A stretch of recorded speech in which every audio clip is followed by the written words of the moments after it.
Good day, I'm Samantha Allen and this is your Jis News for January 31. Prime Minister Portia Simpson Miller has issued another appeal to parents and guardians to be more protective of their children. Speaking at a public forum in Brownstown, St. Anne Wednesday night, Mrs. Simpson Miller implored caregivers to be extra vigilant. Parents must know where their children are. Every time, every minute of the day. Whether they are in school or they are not in school. Whether they are elsewhere, who are their friends. And I'm appealing to the parents of Jamaica to stand up in the name of the future of this country, our little children. And I want to appeal to the men. Leave the young girls alone. The Prime Minister's appeal came hours after news that a 14-year-old student of the Haile Selassie High School in St. Andrew had been murdered and her body left on the side of the road in the Olympic Gardens community. Education Minister Ronald Thwaites led a team on a visit to the school Thursday morning. The ministry also dispatched a trauma response team to provide grief counseling for the school community. In the meantime, the government has reiterated its commitment to the fight against crime, even as it grapples with the debt now impeding the country's growth. Speaking at Wednesday's public forum in St. Anne, Finance Minister Dr. Peter Phillips said after servicing the national debt, education, child welfare and national security fell among the administration's top priorities. We need to deal with the security needs. And fundamentally, we have to have a commitment to keeping the country clean. Any self-respecting country must dispose of its waste effectively and keep the environment clean. The Factories Corporation of Jamaica, the FCJ, is taking steps to ensure that the new central scrap metal processing sites have the necessary approvals from the National Environment and Planning Agency, NEPA.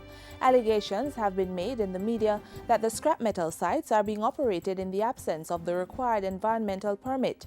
In a statement to Parliament Tuesday, the Portfolio Minister Anthony Hilton said it was a clear misunderstanding that resulted from the decision to operate several multi-user sites instead of the one initially approved by Cabinet. The understanding was that the owners of the sites had or would have obtained the requisite permit from NEPA. Now that there's clarity concerning the NEPA requirements, the Factories Corporation of Jamaica, instead of the three owners of the three sites, has taken steps to immediately address the issue. He said further that NEPA would conduct routine inspections of the sites to ensure that there is no contravention of environmental laws. Island-wide public consultations on the Jamaica Logistics Hub initiative kicked off recently in Montego Bay, St. James. The first consultation was held during the Montego Bay Chamber of Commerce's quarterly luncheon, where members discussed the concept framework of the logistics hub. The portfolio minister indicated that the government was committed to private sector partnerships and said all projects involved in the initiative would be going before Cabinet in short order. And Montego Bay, I assure you, will not be left out of the development plans or out of the opportunity to invest or otherwise participate in the initiative. Development of the proposed transshipment and logistics hub is in a bid to position Jamaica to take advantage of the anticipated increase in maritime activities expected to result from the expansion of the Panama Canal by 2015. The Ministry of Health is currently streamlining the National Strategic Plan on Non-Communicable Diseases to have it ready for the first quarter of the upcoming fiscal year.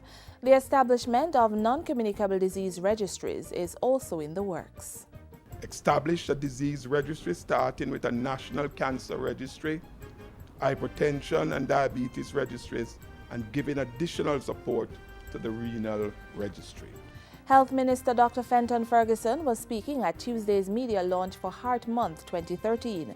It's being observed under the theme, Risks for Heart Disease, Does Sex Matter? The public can see all the activities planned for the month of February on the Heart Foundation of Jamaica's website, heartfoundation.org.jm. And that's it for JIS News today. I'm Samantha Allen. Thanks for watching.